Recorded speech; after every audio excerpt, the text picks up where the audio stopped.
Good afternoon student, সবাই কেমন আছো? আচ্ছা, ভালো আছো? বেশ। আচ্ছা, তোমরা এখন কোন শ্রেণীতে পড়ো? হ্যাঁ, তৃতীয় শ্রেণীতে উঠে গেছো, তাই না? আগে কোন শ্রেণীতে পড়তে বলো তো? দ্বিতীয়। হ্যাঁ, ঠিক বলেছো। তাহলে তোমরা নতুন শ্রেণীতে উঠে গেছো, মজা হচ্ছে না অনেক? হ্যাঁ, আজকের তারিখ তোমাদের মনে আছে? আজকের তারিখ হচ্ছে 26। কত তারিখ বললাম? 26/12/2025। আচ্ছা, আজকে আমরা তোমাদের যে গণিত বই আছে না, সেই বই থেকে আজকে আমরা পড়বো। আচ্ছা, তোমাদের গণিত বইয়ের নামটা কি? আমার গণিত। বাহ, খুব ভালো। তোমাদের গণিত বইয়ের নাম কি বললে? হ্যাঁ, আমার গণিত। তাহলে দেখো, আজকে আমরা এই গণিত বই থেকে একটা মজার টপিক পড়বো। ঠিক আছে? কি পড়বো বললাম? মজার টপিক। সবাইকে কিন্তু মন দিয়ে শুনতে হবে কিন্তু, ঠিক আছে? আচ্ছা, তাহলে তোমাদেরকে একটা গল্প বলি। আচ্ছা, ঠিক আছে, বেশ, শোনো। একটা জঙ্গলে একটা সিংহ বাস করতো। তো সিংহটার একদিন প্রচন্ড খিদে পেলো। কি পেলো বলো তো? হ্যাঁ, খিদে পেলো। তখন সে একটা হরিণকে তাড়া করলো। কাকে তাড়া করলো বলো তো? বলো সবাই। হরিণকে তাড়া করলো। কে তাড়া করলো? সিংহ। আচ্ছা, সিংহকে ইংরেজিতে কি বলে? ভেরি গুড, একদম ঠিক বলেছো, লায়ন বলে। এবার হরিণটা তাড়া খেয়ে লাফিয়ে লাফিয়ে ছুটতে লাগলো।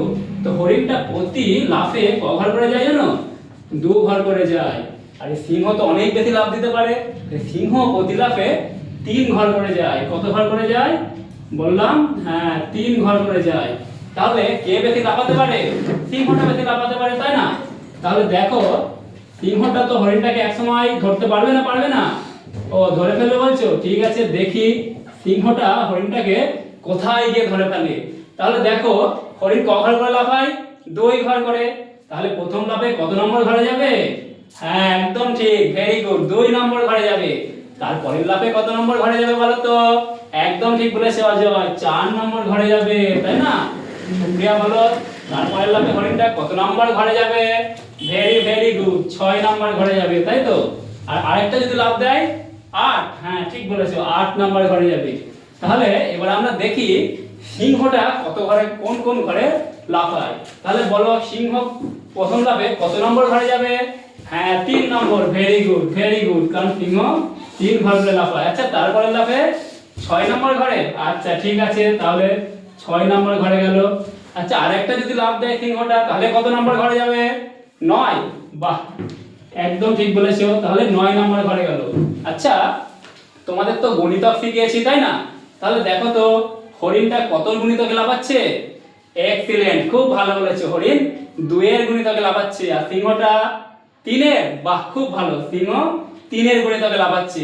তাহলে দেখো তো, কত নম্বর ঘরে গিয়ে সিংহটা হরিণটাকে ধরে ফেলেছে? 6 বলছো? হ্যাঁ, একদম ঠিক। দেখো, এই ঘরে গিয়ে সিংহ আর হরিণ মিলিত হয়েছে, তাই না? তাহলে এই 6 কে আমরা কি বলবো জানো? 3 আর 2 এর কি বলবো? লসাগু। কি বলবো বলো তো? লসাগু। তাহলে আজকে আমরা কি বিষয়ে শিখছি? লসাগু সম্পর্কে। এই লসাগুর একটা পুরো নাম আছে। সেই লসাগুর পুরো নাম হচ্ছে লঘিষ্ঠ সাধারণ গণিতক। কি বললাম? সবাই বলো। লঘিষ্ঠ। হ্যাঁ, লঘিষ্ঠ, তারপর সাধারণ। ঠিক, হ্যাঁ ঠিক বলেছো, সাধারণ গণিতক, তাই না? যেহেতু আমরা গুণিতকের থেকে এটা পেলাম, তাই এটা কি হবে? গুণিতক। আচ্ছা, এই লঘিষ্ঠ শব্দের মানে কি জানো? এই লঘিষ্ঠ শব্দের মানে হচ্ছে সবচেয়ে ছোট। লঘিষ্ঠ মানে কি বললাম বলো তো? সবচেয়ে ছোট মানে হচ্ছে লঘিষ্ঠ। আচ্ছা, তাহলে দেখো, এটা হচ্ছে 3 এর গুণিতক, আর এগুলো হচ্ছে 2 এর গুণিতক, তাই না? তাহলে 3 ও 2 এর উভয়েরই গুণিতক 6টা, তাই না? ওই জন্য আমরা বলছি সাধারণ গুণিতক। তাহলে আজকে আমরা কি সম্পর্কে শিখলাম? লসাগু সম্পর্কে। আচ্ছা, লসাগুর পুরো কথা কি? লঘিষ্ঠ সাধারণ গণিতক। কারণ 6টা হচ্ছে 3 এরও গুণিতক, আবার 2 এরও গুণিতক, সবচেয়ে ছোট, তাই না?